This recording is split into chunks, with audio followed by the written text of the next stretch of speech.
Éternel, je prie que je diminue, toi tu croisses. Éternel, parle à ton peuple comme tu m'as parlé aussi. Oui, j'ai compris parce que tu l'as révélé, mais j'ai besoin, ô Père, qu'au travers de moi, comme microphone, je sois ta bouche, que ce matin, Seigneur, tu parles à ton peuple. Touche leur cœur comme tu as touché le mien. Que ton nom soit élevé au nom de Jésus. Amen. Amen. Amen. Vous avez vu l'atmosphère tout à fait lourde depuis ce matin. L'atmosphère de... Est-ce que c'est la fatigue de la journée d'hier, de la semaine? Est-ce que Dieu veut nous parler de manière plus sévère? Et je crois que c'est beaucoup plus parce que le message est un message sévère qui vient de la part de Dieu. Mais je veux dire beaucoup plus. Ne prenez pas ça comme si moi je vous parlais. Prenez beaucoup plus comme si Dieu m'a parlé à moi et je parle à haute voix ce que Dieu m'a dit à moi. Parce que sinon, tu vas sortir d'ici et tu vas énervé. Oh, ben, le pasteur m'a dit que je ne parle pas à toi, je parle à moi-même. Donc, même si par erreur je dis tu ou toi, comprenez plutôt, je parle à moi. Amen. Amen. On est d'accord? Ne dites pas que je vous ai dit ceci. Non. Dites, le pasteur s'est dit ceci. Parce que Dieu m'a l'a dit. Mais est-ce que ça s'adresse à toi? Je ne sais pas. Si tu veux le prendre pour toi, tant mieux. La traversée de la tempête.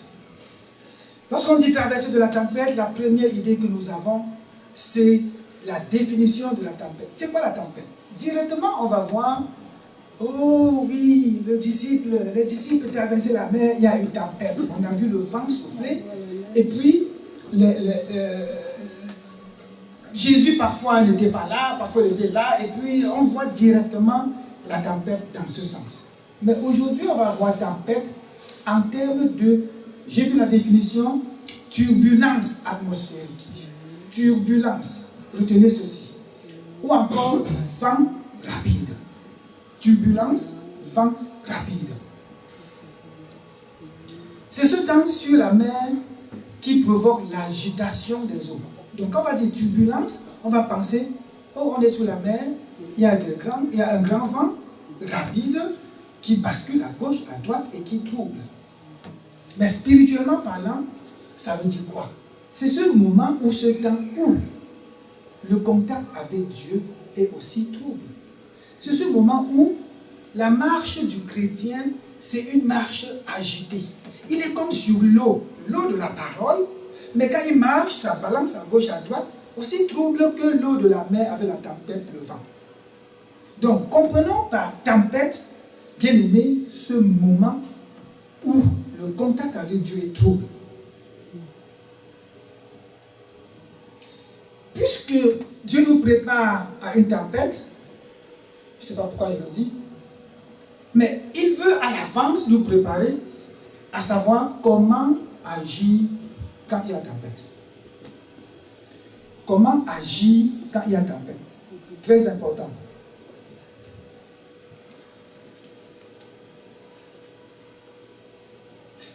La tempête, personne ne s'attend à la tempête. La tempête nous surprend, on dit, ah, on est dans la tempête. Et personne, je n'ai pas vu un seul insensé qui a dit, demain j'aurai une tempête. Je ne connais pas. La tempête nous surprend, on dit, hey, on dirait que. Et durant la semaine de jeûne et prière, c'était le thème de blocage dans ta vie. Es-tu conscient que dans ta marche avec Dieu, tu dois progresser, avancer, mais à un moment donné, tu te rends compte qu'il y a un blocage? Es-tu souvent conscient? Le blocage, parfois tu te rends compte, oh oui, il y a un blocage, immédiatement, tu en es conscient. Mais tu te surprends dans le blocage. Tu ne vois pas la tempête venir, c'est ce que je veux dire. Dieu veut certainement nous préparer comment être lorsque on se sentira dans la tempête. En d'autres termes, il veut dire, préparez-vous, car si la tempête arrive, qu'est-ce que vous allez faire? Et pour cela, bien aimé, nous allons lire Matthieu 28 nous a dit, c'est le thème de l'année qui continue, conquérir avec Christ. Dans conquérir avec Christ, on a vu le verbe aller, on a vu faire, on a vu baptiser, et on est dans enseigner leur tout ce que, non, à observer tout ce que je vous ai appris. Et voici, je suis avec vous tous les jours jusqu'à la fin du monde. Donc, dans la tempête, Dieu nous rappelle, je suis avec vous. Enseignez-leur tout ce que je vous ai appris. Enseignez-leur à observer non seulement ce que je vous ai dit, il faut qu'ils le sachent, mais il faut qu'ils obéissent. Parce que observer veut dire obéir. Donc il y a un enseignement qui te fait connaître, il y a un enseignement qui te pousse à obéir. Jésus dit à ses disciples, je m'en vais, mais je vous envoie, allez, dites-leur ce que moi je vous ai dit. Faites ce que j'ai fait, faites comme moi, et ils apprendront. Mais il n'est pas seulement en tant que Jésus en train de parler aux 12 disciples, il est en train de dire aux enfants de Dieu, ceux qui ont accepté Christ comme Seigneur et Sauveur, maintenant l'Esprit, c'est-à-dire le Christ, rappelle, l'Esprit de Dieu en toi, va enseigner, va amener les autres à vivre la foi, la vie de foi, la vie que le Fils t'a appris. Tout, ne laisse rien. On va lire Nombre, bien sûr, en lisant progressivement, je vais expliquer. Et c'est après avoir expliqué tout qu'on va aller dans l'analyse. Nombre 11. Le peuple murmura, et cela déplut aux oreilles de l'Éternel. Lorsque l'Éternel l'entendit, sa colère s'enflamma. Le feu de l'Éternel s'alluma parmi eux et dévora l'extrémité du camp. Le peuple cria à Moïse. Moïse pria l'Éternel et le feu s'arrêta. On donna à ce lieu le nom de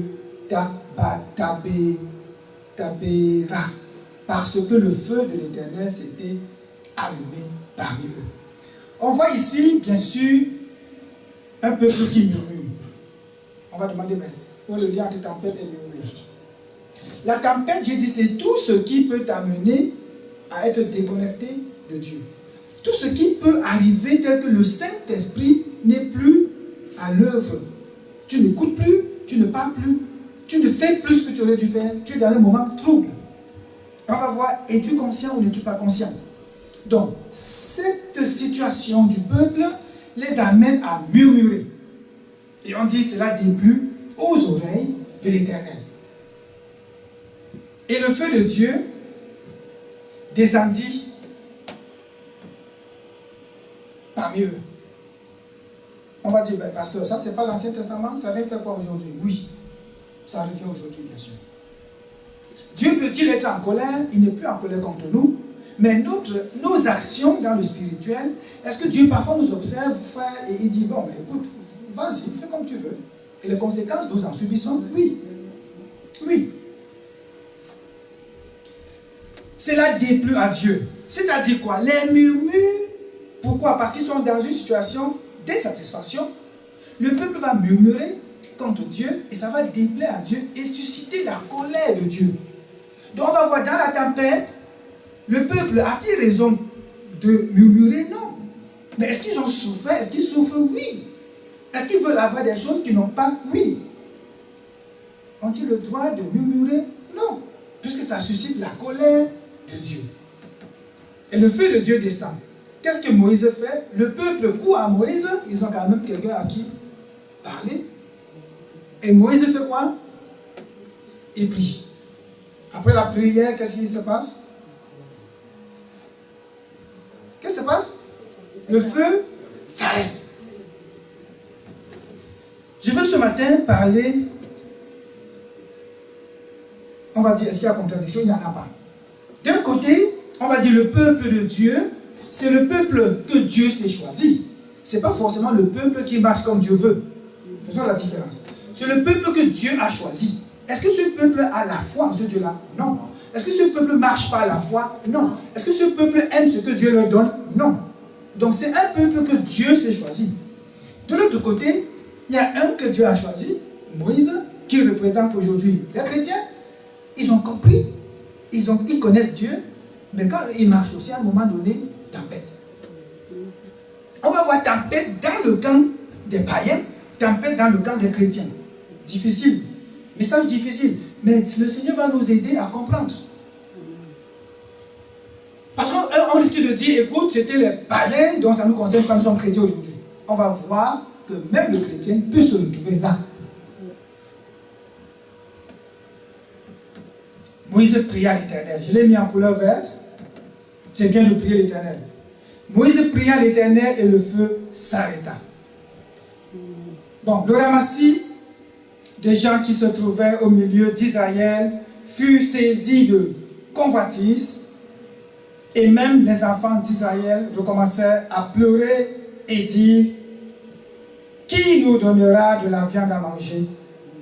Nous nous souvenons des poissons que nous mangions en Égypte et qui ne nous coûtaient rien. Les concombres, des melons, des poireaux. Ici, tout ce qu'ils mangeaient en Égypte. Voilà un peuple que Dieu a sorti de l'esclavage. Un peuple à qui Dieu a donné des choses, mais qui à un moment donné tempête. Ils ne comprennent plus, ils ne sont plus dans la condition de comprendre qui est ce Dieu. Qu'est-ce qu'ils ont fait? Non seulement ils murmurent, les murmures même viennent d'où? De ce qu'ils pensent. Ils se souviennent de la viande. Aujourd'hui, je vais parler seulement de la viande. Peut-être parce que je n'aime pas la viande, ça c'est sûr. Mais il y a les concombres que j'aime aussi. Mais ils se souviennent de la viande. Ils veulent de la viande, bien sûr. La viande, écoute, ça avait un goût. Tu nous fais tomber la manne du ciel, ça n'a pas de goût. Hein? On veut la viande qu'on mangeait en esclavage. Ils ne se souviennent plus. Pendant qu'ils criaient, oh notre Dieu, sauve-nous, libère-nous, ils ne s'en souviennent plus. Est-ce que le chrétien aujourd'hui fait la même chose? Devenu chrétien, tu te souviens des choses que tu faisais à l'époque?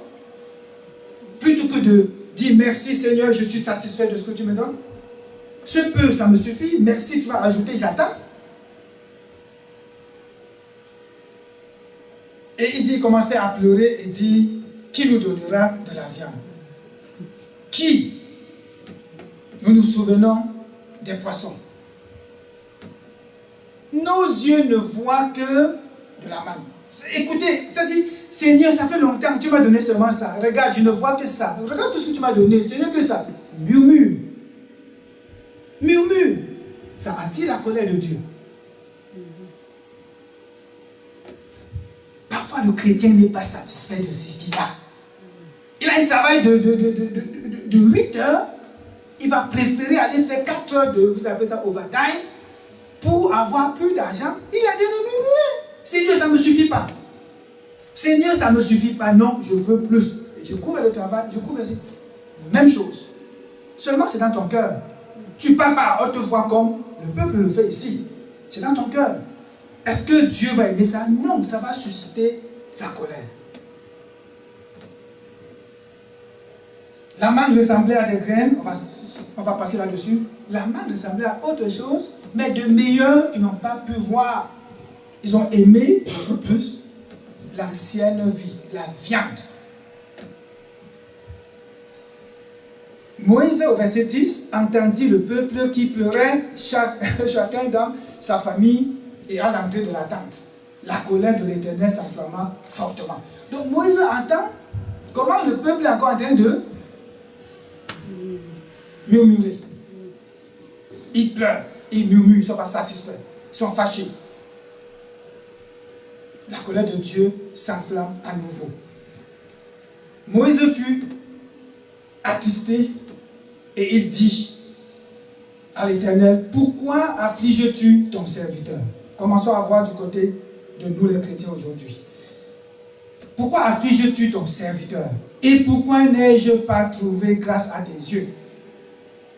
Que tu aies mis sur moi la charge de tout ce peuple. Est-ce moi qui ai conçu ce peuple? Est-ce moi qui l'ai enfanté? Pour que tu me dises, porte-le sur ton sein, comme le nourricier porte un enfant, jusqu'au jour que tu as juré à ses pères de lui donner. Où prendrai-je de la viande pour donner à ce peuple? car il pleure auprès de moi en disant, donne-nous de la viande à manger. On va dire où est la tempête ici. On est en train d'aller chercher la tempête. Voir comment un homme de Dieu peut se retrouver dans une tempête sans le savoir. Parce que pour le païen, c'est évident. Nous le savons déjà. Parce que pour lui, il est hors, il ne comprend rien. C'est normal pour lui que la manne ait un goût qu'il ne veut pas, ou il mange à un moment donné, il dit, Dieu, tu n'es même pas capable de me donner la viande.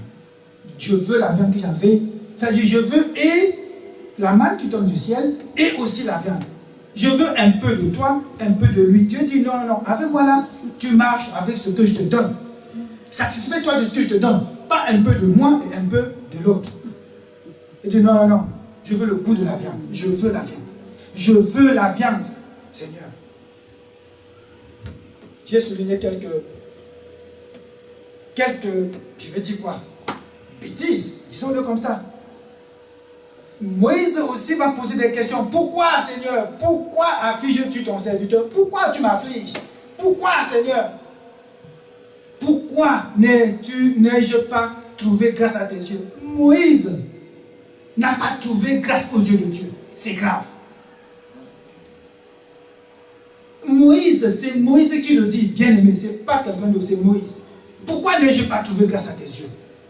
Il a oublié le bâton qui avait fendu la mer. Il a oublié, il avait frappé, l'eau est sortie. Il a oublié, même cette manne, Seigneur, ils ont faim, ils vont manger quoi? Ça tombe du ciel. Moïse, tu dis pourquoi? Tempête. Il ne voit plus clair. Spirituellement, Moïse est comme perdu. Là, il ne sait plus quoi faire. Tellement le peuple dit, il ramène à Dieu. Dieu dit, il ramène au peuple. Il joint les deux. Finalement, il ne sait plus quoi faire. Il est perdu.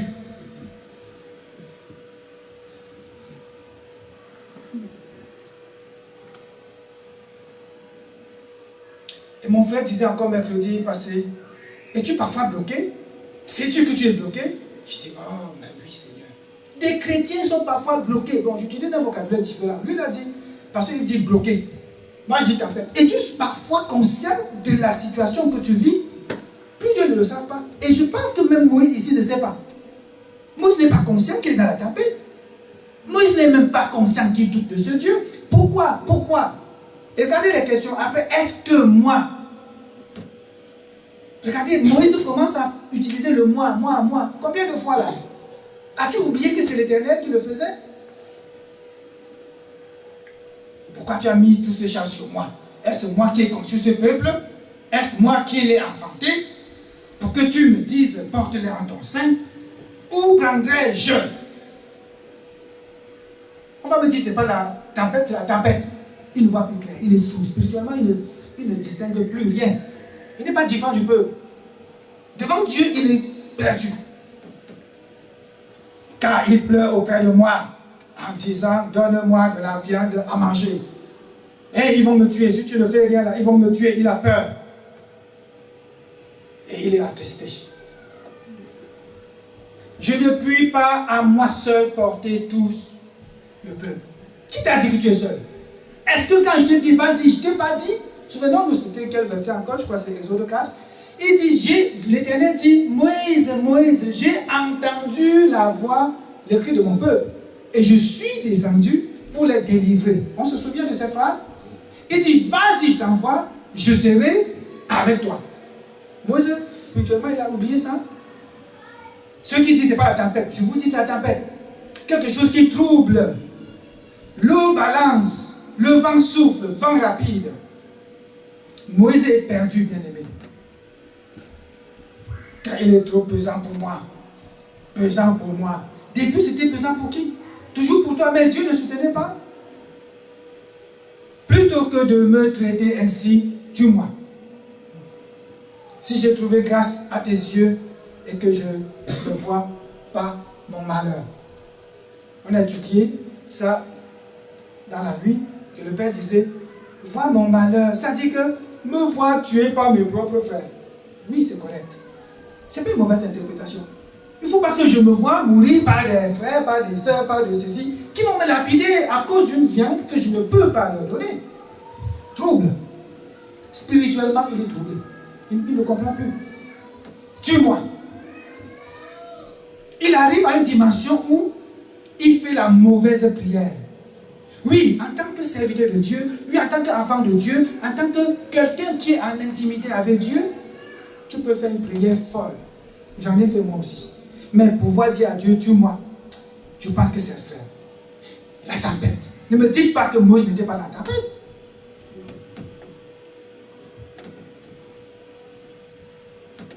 L'Éternel est la solution. Amen. L'Éternel est la solution. Ce que j'aime, c'est que quelle que soit ce que la dureté du cœur du peuple, Moïse sait à qui aller pleurer. Moïse sait vers qui se tourner. Moïse ne pleure pas dans le monde. Moïse quitte le monde, il dit j'ai un Dieu. Ça veut dire quoi? Toi, chrétien, sache j'ai un Dieu. Dis j'ai un Dieu. J'ai un Dieu. Quand ça devient difficile, je cours vers lui. Et bien sûr, si tu attends la tempête pour pouvoir courir à lui, ça ne marchera pas. Donc j'ai dit, se préparer, quand il dit enseignez-leur à obéir. Parce que si tu ne passes pas ton temps à obéir tous les jours, tu cours à Dieu. Petite tempête, tu cours à Dieu. Grande tempête, tu cours à Dieu. Difficulté, tu cours à Dieu. Dans la joie, tu cours à Dieu. Tu t'habitues à courir à Dieu. Bien sûr, le jour où ça va être difficile, le même réflexe est là, courir à Dieu. Puisque ça te surprend. Tu n'es pas conscient, tu ne dis pas, ah, je sais que dans une heure, je vais me fâcher. Connaissez-vous quelqu'un qui a dit, dans une minute, je vais me fâcher? Non. Tu te surprends que tu es fâché. Pour ceux qui insultent leur mari et leur femme là, souvenez-vous, quand ça sort, tu dis à mon j'ai dit. Tu ne prépares pas à l'avant, je vais l'insulter aujourd'hui. Et puis ça dit, ah, j'avais dit. Non. Ça te surprend. Tu dis, ah, encore ma bouche. Il y avait un feuilleton, j'ai regardé ça de temps en temps. Quand il dit, c'est le gourou, il dit, Marie s'appelle Marie, quelque chose, il dit, encore ma bouche, encore ma bouche. Elle tape sa bouche. Ça nous surprend, mais il faut s'entraîner, bien sûr. Moïse était entraîné à aller vers Dieu. Il était entraîné à aller à Dieu. Donc quand ça devient dur, n'importe comment, même s'il ne réfléchit plus bien, il sait que je m'en vais où je vais d'habitude. Et là-bas, il va faire même une mauvaise prière. Mais au bon moment, à la bonne personne. Verset 17. Je descendrai m'entretenir avec toi à cet endroit. Je prélèverai, ça c'est l'Éternel qui parle, je prélèverai un peu de l'esprit que je t'ai donné. Donc Dieu dit à Moïse, ok, j'ai compris. Tu as bien fait de pleurnicher, je comprends ta colère, dans ta douleur, tu as même dû dire ce que tu ne devrais pas dire, mais c'est pas grave. Écoute, lève-toi, ok? Demain, je viendrai. Je ferai ceci, je ferai cela. Voilà le Dieu que nous avons.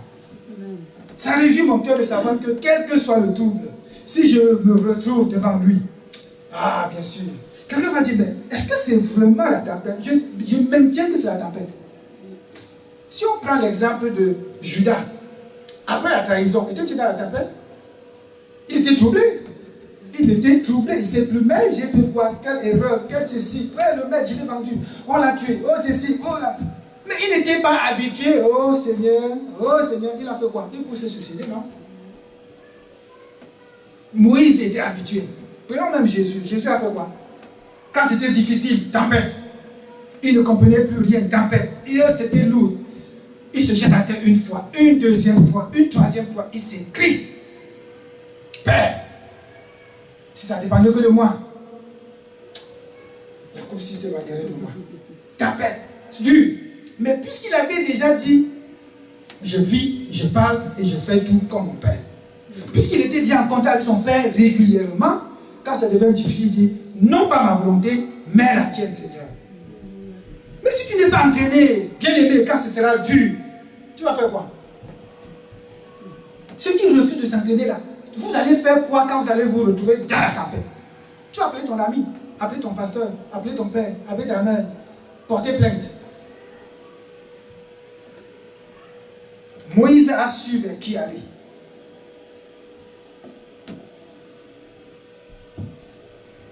Et qu'est-ce que Dieu va leur dire? Dieu va leur dire, écoute, la viande que tu veux là, je vais le leur donner. Ce que tu veux là, je vais te donner. Pas seulement pour un jour, pas seulement pour 5 jours, pas seulement pour 10 jours, pour un mois.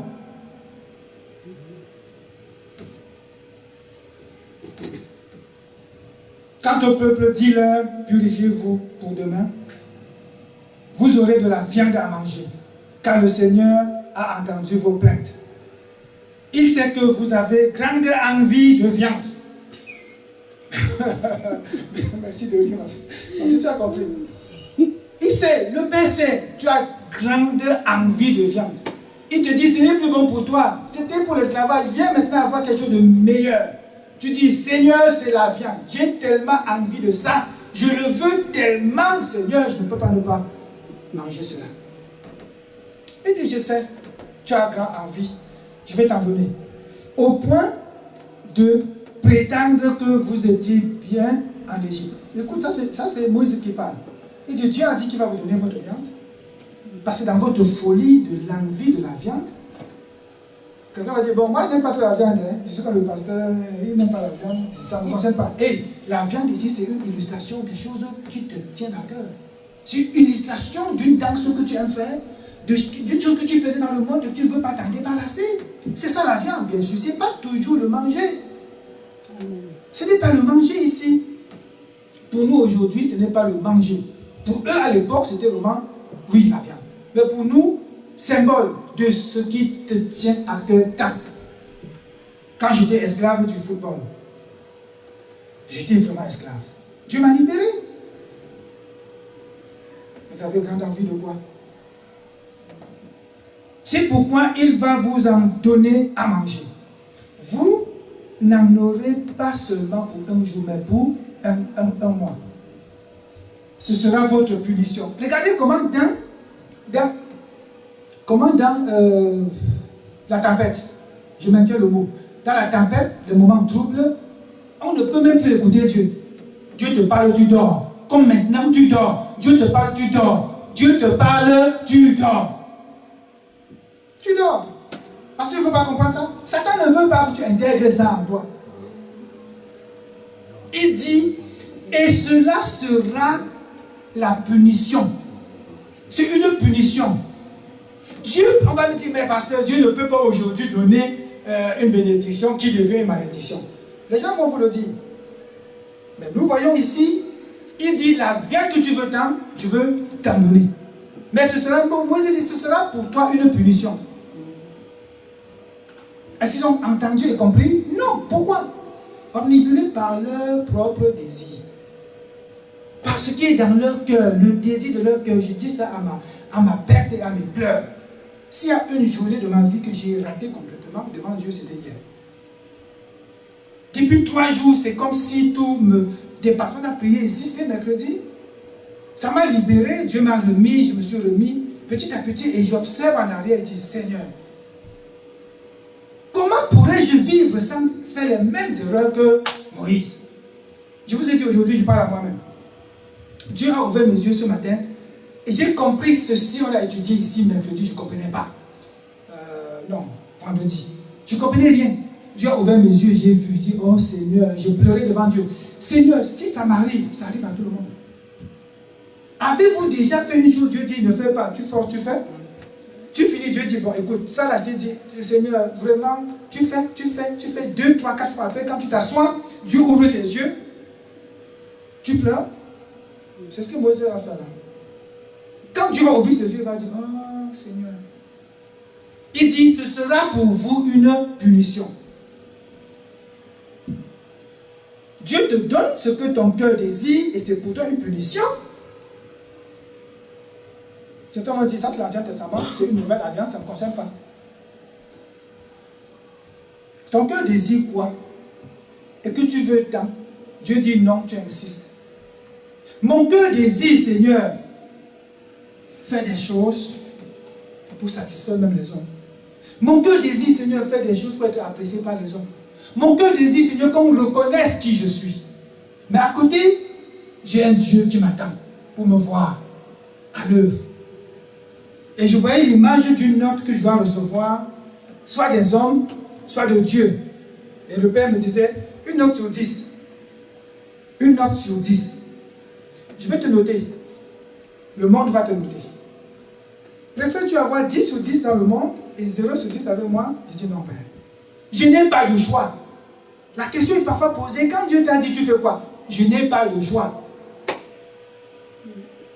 Et c'est ce matin que j'ai compris Paul quand il dit, si je craignais les hommes, je cesserais d'être serviteur de Dieu.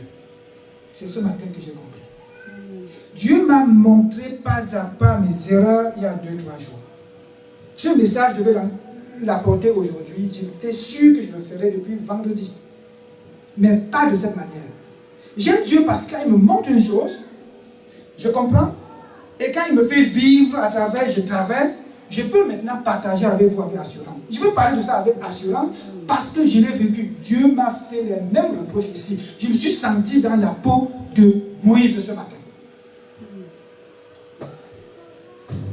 Ce matin, je sentais, je dis Seigneur, je suis Moïse. Je pleurais devant Dieu. La tempête, quand elle vient, tu es comme troublé, tu ne comprends rien. Dieu te guide ici, tu n'es pas là. J'ai passé une journée hier, vous ne pouvez pas imaginer. Même le matin, je me lève, ce que je planifie faire, c'est ma chair. C'est ma chair, je sens que c'est ma chair. Mais je n'en suis pas conscient. Je cours, je fais, je reviens, je pars, je reviens, je pars. À un moment donné, Dieu me dit, arrête, mais regarde ça, tu vois rien.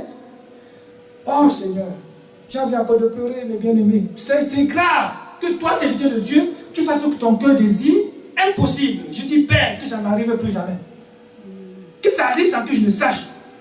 Mais que tu me montres et j'hésite, je tâtonne. Pour après, tu ouvres mes yeux et je vois. Ça fait pleurer, bien sûr. Pour certains, c'est rien. Ils vont dire, bon, mais écoute, c'est ma pensée. Oui, parce que tu n'as pas entendu la voix de Dieu. Mais quand Moïse passe Dieu face à face, la Bible nous parle de Moïse en tant que l'homme le plus humble. Dans son humilité, il a pu dire à Dieu, tue-moi. Il a pu dire, tue-moi, que je meure une fois. Ce sera comme une punition pour toi. Regardez ce que Moïse dit. On va dire, ce n'est pas la tempête. Je veux que vous voyez la tempête, bien sûr. Il dit, au verset 21, Moïse s'exclama, ce peuple qui m'entoure ne compte pas moins de 600 000 hommes. C'est maintenant que tu sais qu'ils sont 600 000 hommes. C'est maintenant. Tu ne savais pas quand tu as frappé pour qu'ils sortent. Tu ne savais pas quand en chemin ils étaient combien? Ils étaient 10. Tu rappelles à Dieu le nombre du peuple de Dieu. Et tu prétends, écoutez encore, je ne sais pas si vous écoutez ça. Je ne suis pas sûr que vous comprenez. Il dit, et tu prétends leur donner de la viande à manger pour tout un mois. Moïse, le grand Moïse, ne voit plus. Il ne voit plus que Dieu est capable de nourrir 600 000 hommes. Pas en un jour, mais en un mois. Il ne voit pas. As-tu perdu la foi? As-tu perdu la foi? Tempête. Merci, il y en a un qui comprend. On va finir par tous reconnaître la tempête dans ce texte-là.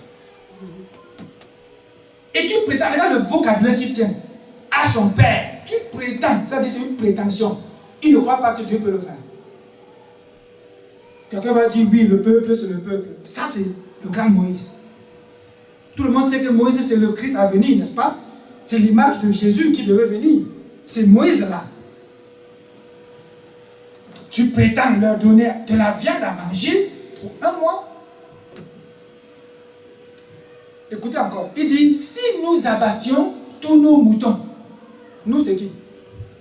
Soit nous, moi et mon peuple et mes amis, soit nous, toi et moi. L'un des deux. Je ne sais pas lequel.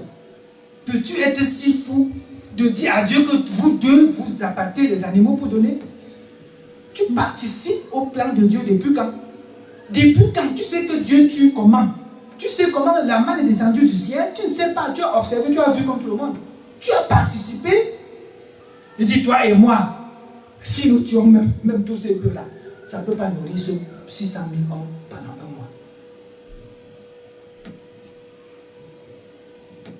Il dit, si nous pouvions pêcher, nous appelons les moutons, les chèvres et les bœufs, cela ne suffirait pas. Si nous pouvions pêcher tous les poissons de la mer, même cela ne suffirait pas. Est-ce que Moïse voit clair? Tempête. Qui t'a dit que ce poisson-là va venir des mers? Qui t'a dit que Dieu ne va pas faire un clic et le poisson va descendre du ciel? oui, merci, on commence à comprendre. Il dit,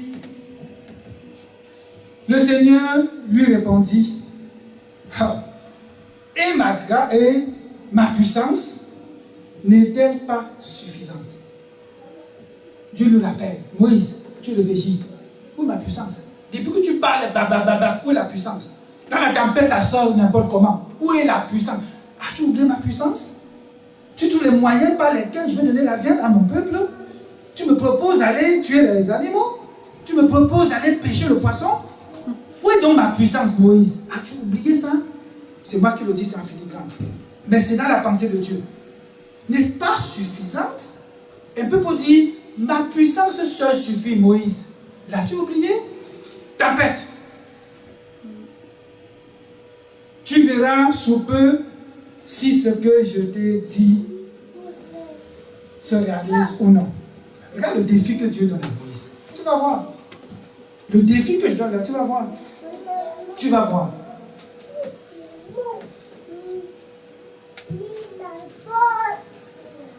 Moïse se retira et alla rapporter au peuple ce que le Seigneur avait dit. Ensuite, il rassembla 70 parce que le Père lui avait dit, vas-y, rassemble 70 hommes et viens, je vais te dire quoi faire. Le Seigneur descendit dans la colonne de fumée et s'entretint avec Moïse. Il préleva un peu de l'esprit qu'il avait donné à Moïse pour en répandre sur les 70 anciens. Dès que l'esprit fut sur eux, ils commencèrent à parler comme des prophètes. Écoutez, la puissance de Dieu, il vient de dire à Moïse, qu'as-tu fait de ma puissance? Il dit, ok, apporte, fais venir, amène 70 hommes que tu trouves bien. Je prendrai un peu de l'esprit que je t'ai donné. Regardez la grandeur, la hauteur de Dieu. Je prendrai un peu de l'esprit que moi, je t'ai donné. Je vais leur donner et ils vont t'aider à la tâche. Dieu résout son problème physique. Mais il dit, la puissance là, tu vas la voir. Je vais te démontrer à toi et à tes amis là qui je suis. Mais quand on tâche, je vais t'aider. Et il a fait ce qu'il a dit. On va sauter une bonne partie.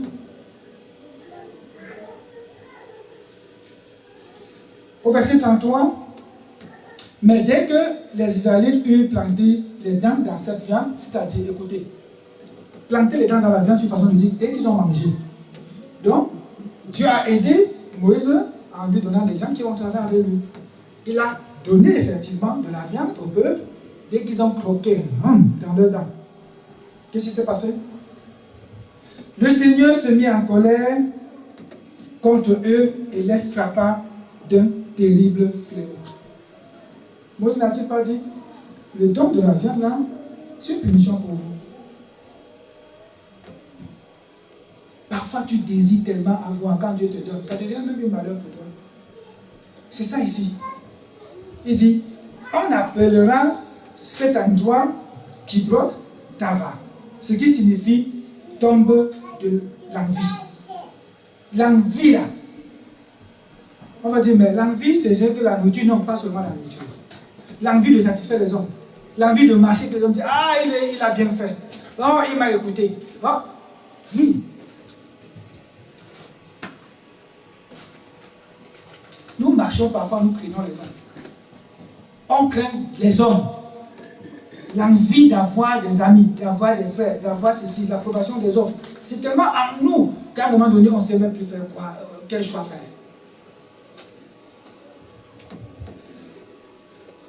On appellera cet endroit-ci tombe de l'envie. Car c'est là qu'on enterrera tous ceux du peuple qui avaient été obsédés par l'envie de manger de la viande. Tous ceux qui avaient été obsédés furent enterrés là. Est-ce que les vivants ont vu? Oui. Est-ce qu'ils ont su? Ils savaient que Dieu pouvait les frapper. Ils savaient que ça pouvait arriver. Est-ce qu'ils ont vraiment cru à ce Dieu-là? Non.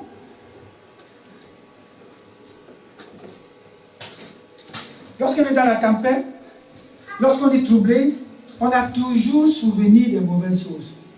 Observez ici, aucun dans la tempête n'a dit « Ah Seigneur, merci, je me souviens de la manne que tu avais donnée. Je me souviens que la manne là, il transformait ça en gâteau à huile. Donc gâteau du genre qu'ils n'ont jamais mangé. Gâteau à huile, quelque chose de nouveau, de bien. On ne se souvient pas de la manne. On se souvient toujours, oh Seigneur, tu sais comment je souffre. Hier, j'ai soufflé ici, j'ai fait cela là-bas. Regarde comment on me ménage au travail. Regarde comment c'est difficile. Regarde ceci, Seigneur, je souffre. Tu ne dis pas, oh, les bontés de l'Éternel se renouvellent chaque matin. L'année passée, tu as fait ceci, Seigneur, merci. Hier, tu as fait cela, oh Père, gloire à toi. Aujourd'hui encore, tu me donnes même de prendre la scène. Merci, Seigneur. On ne se souvient pas. Hein? C'est toujours, oh, quand j'ai demandé telle chose, Seigneur, tu n'as pas donné. Oh Seigneur, j'ai fait telle chose, ça n'a pas marché. On sait que la liste est longue. Tempête. Tempête. Dieu veut nous préparer. Quand ça va arriver, on est le réflexe d'aller à lui. Dieu veut aussi nous préparer à dire Seigneur, en tout temps, je te dis merci. Seigneur, je te loue. Seigneur, je te rends grâce. Ce n'est pas mon peuple, c'est ton peuple. Seigneur, ce n'est pas moi, c'est toi. Mais je garde mon cœur toujours attaché à toi. Ainsi, quand ce sera difficile, ce sera pour moi très facile. Quand Dieu a ouvert mes yeux, que je me rende compte de mes erreurs depuis 3 jours, rien ne peut me retenir. Rien, ni personne. Je ne parle pas à vous, je parle à moi.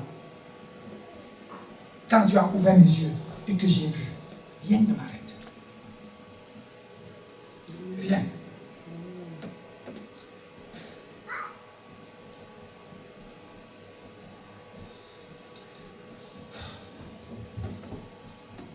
Mais il faut voir. Par contre, une nuance à faire. Si tu n'as pas vu, continue dans ta marche. Si même aujourd'hui tu sors d'ici, Dieu ne t'a rien dit, continue dans ta marche. Mais si tu reçois et tu dis Seigneur, j'ai vu quelque chose, change. Ne craignez pas votre voisin. Je regarde vous qui écoutez ce message. Ne craignez pas votre voisin. Ne craignez pas votre père. Ne craignez pas vos amis. Ne craignez personne quand Dieu t'a ouvert les yeux et que tu as vu. Ne crains pas. Choisis d'être évalué par ton Père, le Seigneur Jésus-Christ lui-même. Choisis de marcher par celui-là qui a dit que Dieu est le corps et l'esprit. Ne crains pas celui qui va t'insulter. Ne crains pas ton ami qui va t'insulter. Ne crains pas même ton employeur qui va couper ton argent. Ne le crains pas. Mais il faut l'avoir vu. Je vais sauter, aller et revenir. C'est important.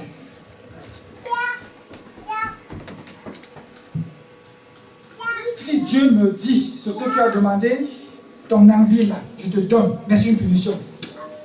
Rassurez-vous, je vais dire non. Seigneur, je ne veux plus. Je ne prendrai pas. Tu me donnes quelque chose pour mon envie à moi, mais ça va me détruire. Et l'homme de Dieu me le dit, Jésus, non, je ne prends pas. Hey, je ne veux pas de punition de Dieu. Punissez-moi, vous les hommes. On a dit ce matin, et ça m'a plu, l'Éternel a de la bonté pour qui espère en lui. Pour l'âme qui le cherche. Il est bon d'attendre en silence le secours de l'Éternel. Ça, je l'ai ajouté ce matin. Après, et dit ici, j'ai compris, je dis, Seigneur, ça là, ça peut faire partie de ce message.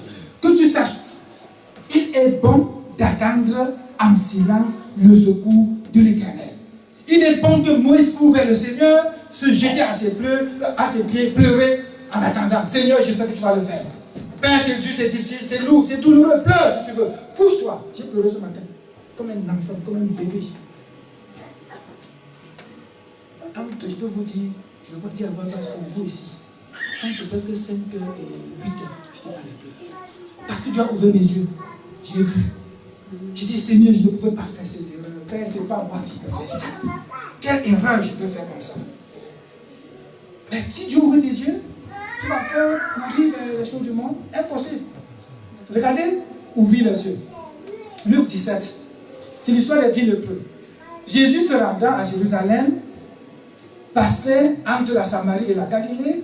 Comme il entrait dans un village, 10 lépreux vinrent à sa rencontre. Se tenant à distance, ils élevèrent la voix et dirent, Jésus, Maître, aie pitié de nous.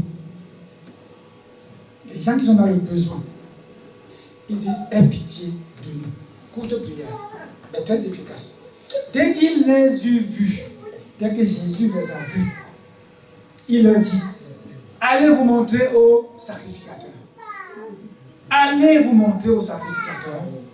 Et pendant qu'ils y allaient, ils arrivaient qu'ils furent guéris. Pendant que Jésus leur dit, allez vous montrer, ils furent guéris. Ils sont retournés pour partir. On s'en va nous montrer au sacrificateur. Ils sont en chemin, car qui a dit d'aller? Jésus. C'est la première idée ici. Jésus dit, tu n'hésites pas. Et cours. Chemin faisant, qu'est-ce qui va se passer? L'un d'eux se voyant guéri. Voilà pourquoi il dit, si Dieu ouvre tes yeux, tu vois. Tout s'était guéri. Combien s'est vu guéri? Combien s'est vu guéri? Répondez bien sûr. Une seule personne a vu que, je suis guéri. Il n'était pas 10 à être guéri. Un seul a vu qu'il était guéri. Ils ont tous obéi, chemin faisant. Un seul a vu. Ah, je me vois guéri. Et puis, qu'est-ce qu'il fait? Il dit, se voyant guéri, l'un d'eux, se voyant guéri, revint sur ses pas, glorifiant Dieu à haute voix. Quand Dieu a ouvert tes yeux, bien-aimé, tu vas le glorifier à haute voix. Tu ne vas plus craindre qui que ce soit. Mais il faut qu'il ouvre tes yeux. Les yeux non ouverts, tu vas foncer tout dans ta chair. Je vais satisfaire ma chair. Juste pour raconter une histoire, et vous, je le dis encore pour ceux qui n'ont jamais entendu ça. Je vais quelque part, on est en train de servir le jus, la bière, c'était la bière. Je venais du foot, il faisait tellement chaud. On arrive devant moi, il y avait une bouteille, je veux dire 33 pour que vous compreniez mieux. Une bouteille qui scintillait, c'était bien glacé, j'avais envie de boire. Au-dedans de moi, j'avais vraiment envie de boire. On sert à ma droite, la dame qui sert me sort, et sert quelqu'un à ma gauche. Je commence à dire, Seigneur, qu'est-ce que tu veux me dire là? Qu'est-ce que tu veux me dire là? Je veux boire ça. Mais j'ai honte de dire, pasteur, tu m'as sauté. Vous comprenez?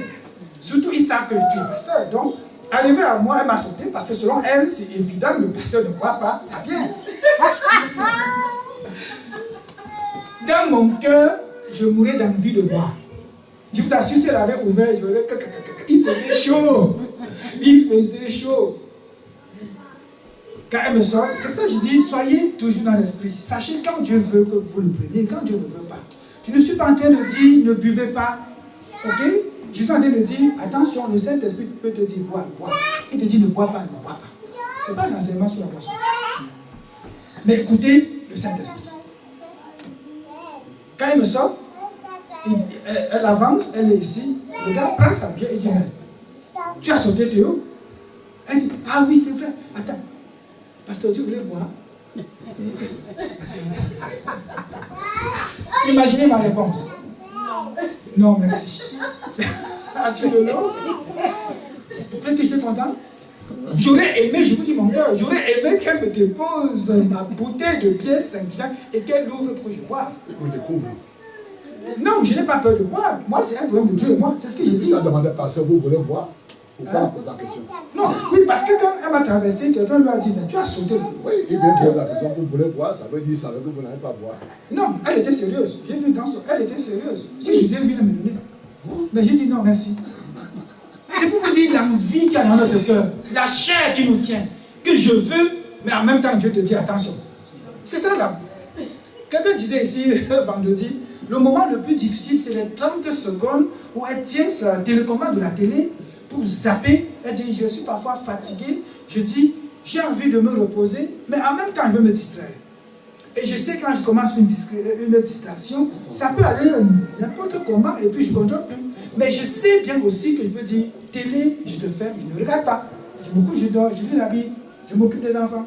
Ces 32 secondes de décision, ça fait là. Je dis, oh, il y en a qui ont compris. Je vous dis dans mon cœur, je vous assure, si elle avait déposé ici, elle avait ouvert, m'appelle, avant le service, oui, si j'aurais lancé. Je n'attendais que ça. Elle m'a sauté. Je ne peux pas réclamer parce que l'Esprit te dit, oh, attention. Donc l'enfant de Dieu, parfois, il va se dire, comment Dieu parle? Dieu ne parle pas des situations. Tu regardes ceci, tu regardes cela, tu regardes un peu, tu dis, ah, Seigneur, j'ai compris. Parce que normalement, telle chose comme ça, une deuxième, Dieu est en train de te dire, fais attention. Une troisième arrive, tu dis, Seigneur, j'ai compris. Tu te marches, tu te lèves maintenant, tu fais ce que Dieu dit. Mais celui qui ne sait pas comprendre Dieu, il va dire c'est un hasard, c'est une erreur, on m'a oublié, on a fait ça. Il va justifier par la chair. Mais l'esprit te montre.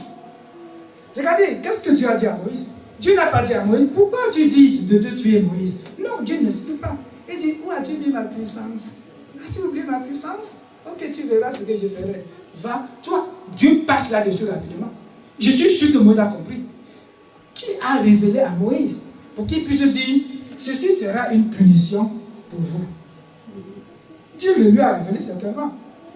À un moment, je ne crois pas qu'il savait. Quand Moïse lui a dit au verset d'avant 20 au 21, Dieu va vous donner, parce qu'il connaît votre envie de la viande. À ce moment, je me suis dit, Seigneur, je ne crois pas que Moïse savait. Mais par la suite, quand il dit, ceci sera une punition. Peut-être Moïse savait. Donc Dieu, à un moment donné, t'explique, il t'explique pas, tu le fais sans le savoir, sans le comprendre. C'est l'Esprit de Dieu, c'est comme ça que ça fonctionne. C'est comme ça que ça fonctionne. Et on a dit, c'est un seul qui s'est guéri. Parfois, tu peux te voir. Tu dis, Seigneur, je suis maintenant dans... Je traverse un moment difficile. Seigneur, la connexion est déconnectée et floue. Tu vois. Elle ne verra pas. Elle te va marcher dedans comme ça, comme un aveugle, 1 jour, 2 jours, 3 jours sans voir. Mais pour un autre, c'est spontané. Il tomba sur sa face aux pieds de Jésus et lui rendit grâce. C'était un Samaritain.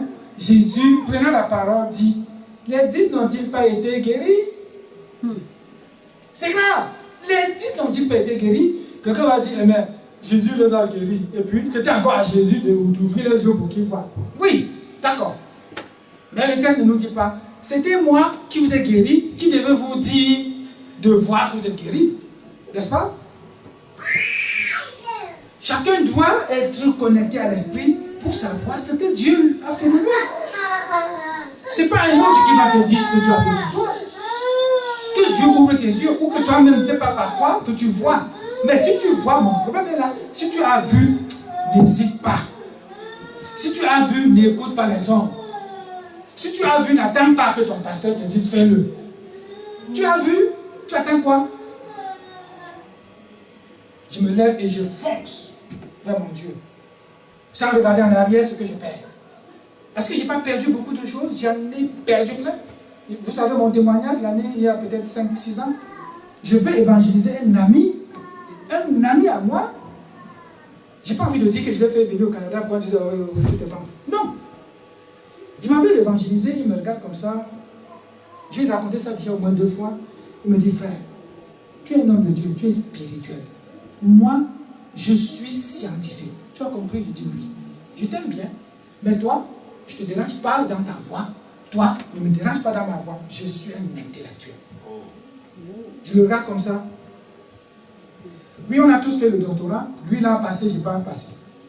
Tu as un titre de docteur que je n'ai pas. Oui, je comprends. Mais je suis un homme spirituel, comme tu as dit. Je suis d'accord. Je ne te dérangerai plus dans ta science, mais je reste dans la vie.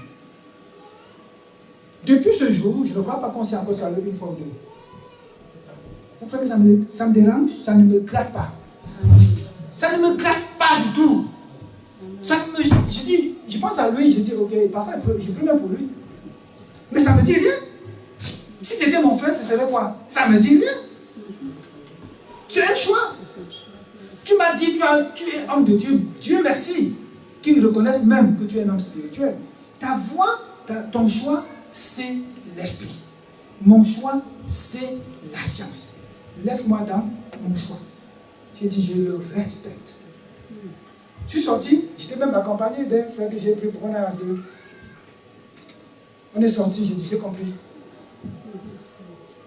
Voulez-vous que les hommes vous apprécient? J'avais le choix de dire, ok, tu restes mon ami, et puis de temps en temps, je vais passer 1 heure de toi. Avec toi, on parle des femmes, de poissons, de ceci, on passe le temps. Après 2 heures, je rentre chez moi. Moi, impossible. Le choix, bien aimé, doit être clair.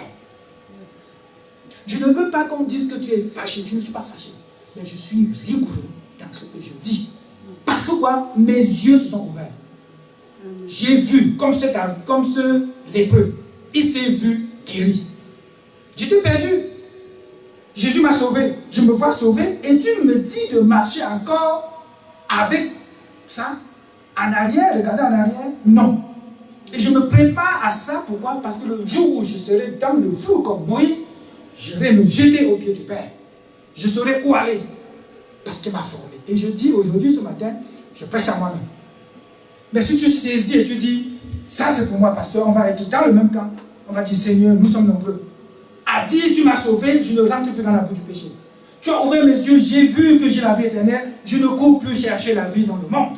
Je cours d'abord vers le royaume des cieux et sa justice. Amen. Les autres choses vont me suivre. Quelqu'un a dit, je pasteur, tu es riche. J'ai dit oui. C'est une prophétie que tu fais, je le savais. Parce que mon Père, il dit, l'or et l'argent m'appartiennent. Alors si je suis en lui, les autres choses vont me suivre. Mais ce n'est pas à moi de courir, d'aller chercher. Ils viendront me suivre. Ils me chercheront, ils me poursuivront pour me donner. Amen. Mais pour en arriver là, il faut voir. Et je vous donne je vous l'accorde. Hein. Tu n'as pas vu, cherche. Tu n'as pas vu, cours vers eux, ils vont t'apprécier, ils vont t'élever. Ça va faire ton plaisir. Mais si tu sais qu'au retour, tu as un Dieu qui te demandera le compte, bien aimé, ne réfléchis pas. Je vous en prie. Quelqu'un dit parfois, pasteur, vous êtes trop téméraire, vous êtes trop ceci. Ça dépend de ta relation avec Dieu. Parce qu'il le dit tous les jours. Peut-être un peu avec vivacité, plus que moi. Mais c'est la vérité. Ta relation avec Dieu détermine tout. Je n'aime pas les questions du genre où il veut dire, est-ce que Dieu fera ça ou ça? Non, non, non. Je dis seulement ta relation avec Dieu. Moïse ici était dans une relation avec Dieu. Quelqu'un peut me dire là le droit de dire tue-moi. Donc moi je ne le dirai pas. Mais dans tous les cas, la relation qu'il a avec Dieu lui donne certains privilèges. Preuve en est que Dieu a traité son cas différemment. Le peuple était aussi dans la tempête. Moïse était aussi dans la tempête. Dieu a traité les deux cas différemment. Pourquoi? Pourquoi? Parce que même dans le manque de foi de Moïse, au moins il savait venir se jeter au pied de son père. Le peuple pouvait murmurer, Dieu tue, il continue de murmurer, on tue un autre. Ils ne voient pas. Ils ne voient pas, ils n'ont pas vu. Ils n'ont pas vu. L'un d'eux, se voyant guéri, revint sur ses pas.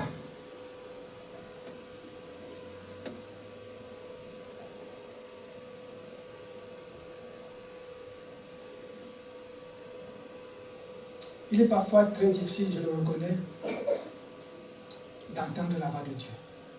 Ça, je le concède. Je vous le concède. Ça dit, si tu dis oui, c'est parce que je ne sais pas discerner la voix de Dieu, de ma propre voix, de la volonté du monde, et même de Satan, oui, je suis d'accord. Là-dessus, on ne discute pas. Moi, c'est que, si tu as entendu la voix de Dieu, et que ça a été clair dans ton cœur, bien aimé, ne pose la question à personne. C'est un conseil. Dieu aurait pu. Bon, non, si j'avais dit oui, s'il te plaît, donne-moi une bière. Elle m'aurait ouvert la bière, j'aurais bu. Les autres auraient ri. Et même peut-être se moquer de mon Dieu, pas de moi personnellement, parce que tout ça c'est Dieu, c'est l'image de Dieu qu'on défend là. C'est l'image de Dieu. Mais si je me comporte de manière à ne pas défendre l'image de Dieu, il y a un problème. Si je vis de manière qu'on dit, voilà un pasteur qui a aussi fait ceci, voilà un pasteur qui a aussi fait cela. C'est que je n'ai pas ce que Salomon nous a dit, parce que la crainte de l'Éternel n'est pas moi. Je ne fais pas ça pour me défendre. Insultez-moi si vous voulez, rejetez-moi si vous voulez. Mais si au travers de mon rejet, vous tombez sur Christ, bravo Seigneur, je danserai de joie. Et, ce n'était pas dans le message, mais il faut le dire, et les 9 autres en eux, où sont-ils? Ne s'est-il trouvé que cet étranger, écoutez encore, cet étranger pour revenir et donner gloire à Dieu, puis il lui dit, lève-toi, va, ta foi t'a sauvé. Étranger, cet étranger, c'est-à-dire autre personne que Moïse, l'enfant de Dieu qui vit dans la foi, qui est humble devant Dieu, c'est un étranger. Les autres là, ils ne me connaissent pas. Nous on dirait aujourd'hui un païen. C'est un païen qui vient dire merci à Dieu.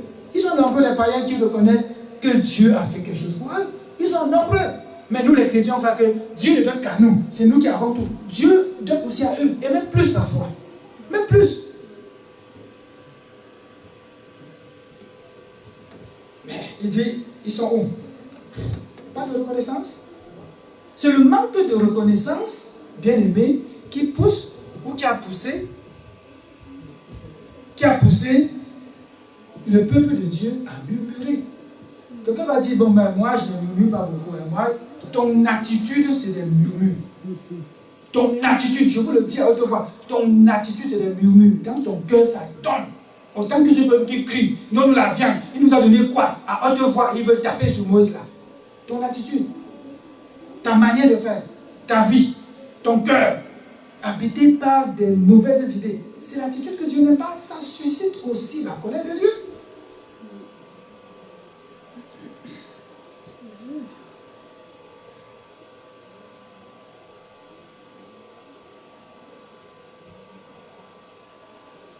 Il est venu seul rendre gloire à Dieu. Les enfants de Dieu aujourd'hui ne sont plus reconnaissants. Ils sont très insatisfaits. Moi le premier. Je me souviens peut-être moins du passé, mais je suis parfois insatisfait. Très. Je dis, Seigneur, moi je veux le calme. Seigneur, moi je ne veux pas qu'on m'attaque. Seigneur, glorifie Dieu et marche tranquille. On a dit attendre Dieu dans le silence. Ça c'est moi là. Je ne sais pas attendre Dieu dans le silence. Mettons-nous debout. On va prier pour clôturer.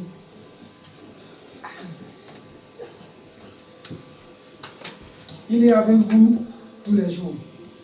Il a dit dans Matthieu 28 qu'on a lu au départ, jusqu'à la fin des temps. Si je nous dis d'aller dans la paix, c'est parce que la paix de Christ nous a été donnée. Mais le monde là, c'est la tempête. Quand tu regardes le monde de tes yeux, quand tu entres dans le monde, c'est la tempête. On peut être comme dans le parapluie quand on se retrouve à l'église. Mais quand on sort là, c'est la tempête. Les programmes commencent à t'amener à gauche et à droite. Les gens t'insultent. Même dans l'auto, un autre passe et te montre le doigt. Et partout où tu passes, c'est la tempête. Ton esprit est divagué à gauche et à droite. Tu es perdu, comme j'ai été perdu pendant presque 5 jours. Dieu même te parle, tu n'entends plus. Il a fallu que je vienne me jeter ici mercredi pour qu'on prie et que tu dis, ah Seigneur, enfin. Et je nous conseille de prier les uns pour les autres et de se rencontrer et même de prier. C'est très important. Très. Je ne sais pas pour vous là. Mais quand on se réunit ici, on partage, après on prie, ça fait du bien. Je suis rentré déjà guéri à 95% mercredi. J'étais aussi abattu. Hein? Vendredi? Non, mercredi. C'était mercredi. Bien sûr que quelqu'un m'a dit, j'ai pris à la maison. Mais on a vu la tempête. Ça ne se voit pas des yeux, bien sûr. La tempête, tu te rends compte seulement quand tu es dedans. On va prier par la foi, chacun va dire à Dieu, Seigneur, pendant que je traverse les tempêtes, tu es là. Et je sais que tu veux m'entraîner à courir vers toi à chaque instant, afin que le jour où je serai dans la tempête, que je revienne à toi. Prions. Seigneur, nous sommes devant toi ce matin encore. Éternel, reconnaissant que la marche avec toi, c'est une marche, on va dire, facile. Mais on a Satan autour de nous qui nous guette. On a nos programmes qui nous attirent. On a notre cœur, Seigneur, qui court encore vers les choses du monde. On a notre désir de satisfaire et les hommes et Dieu en même temps. Oui, c'est notre désir dans notre cœur. Mais notre esprit nous rappelle que c'est toi qui vas nous juger, c'est toi qui vas nous évaluer. Et que nous devons, Seigneur, abandonner tout pour toi.